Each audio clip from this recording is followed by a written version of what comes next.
மீனாட்சி வேந்தன் YouTube channel நண்பர்களுக்கும் நேர்களுக்கும் இனிய வணக்கம். இந்த நாள் இதாக அமையட்டும். நம்மளுடைய சேனல் நிறைய ஆன்மீக ரீதியான பதிவுகள் பார்த்துருக்கோம். அந்த அடிப்படையில் இன்றைக்கி நம்ம நவராத்திரியில் இருக்கோம். நவராத்திரியில் 8ஆம் நாள் அலங்காரம் பார்த்திங்கன்னா மகிஷாசுர மர்தினி அலங்காரம். அம்பிகை இந்த 9 நாளும் கொலுவிருந்து தவம் இருந்ததுக்கான ஒரே காரணம் இந்த மகிஷனை வதம் செய்வதற்கு தான். இந்த அலங்காரத்துடைய சிறப்புகள்லாம் என்ன, இந்த அலங்காரத்தில் அம்பிகையை பார்க்கும்போது நமக்கு ஏற்படக்கூடிய பலன்கள்லாம் என்னென்னு பார்க்கலாம். வாங்க வீடியோக்குள்ள போகலாம்.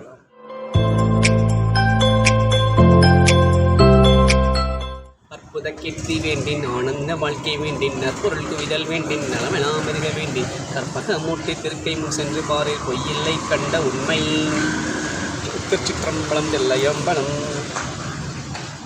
மகிஷன் அப்படின்னு சொல்லக்கூடிய ஒரு அசுரன் வந்து பார்த்தீங்கன்னா பிரம்மாவை வேண்டி தவம் இருந்து தனக்கு பெண்ணை தவிர வேறு எந்த சக்தியாலும் மரணம் ஏற்படக்கூடாது அப்படின்னு சொல்லிட்டு வரம் வாங்கிடுறான்.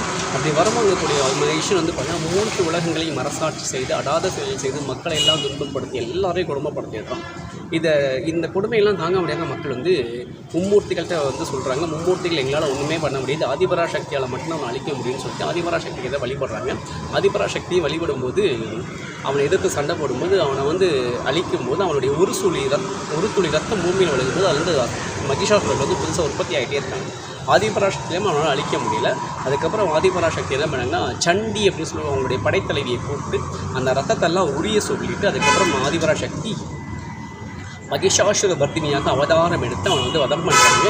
8 திருக்கரங்களோட ஜடாமடிகளுடைய திரிசூலம், கபாலம், கத்தி, வேல், ஆயுதம் போன்ற ஆயுதங்களோடு அவனை வந்து வதம் செய்கிறாங்க.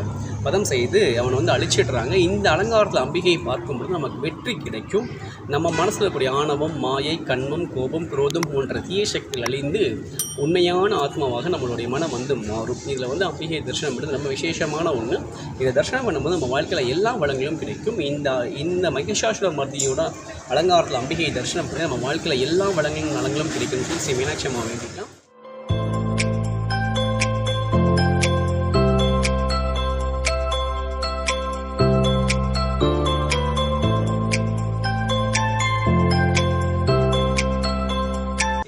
யூடியூப் சேனல் லைக் பண்ணுங்கள், கமெண்ட் பண்ணுங்கள், ஷேர் பண்ணுங்கள், சப்ஸ்கிரைப் பண்ணுங்கள். மறக்காமல் பக்கத்தில் கூடிய பெல் ஐக்கனை கிளிக் பண்ணிக்கோங்க. அப்போ தான் நாங்கள் அடுத்தடுத்து போடக்கூடிய வீடியோஸ் உங்களுக்கு ஒரு நன்றி, வணக்கம்.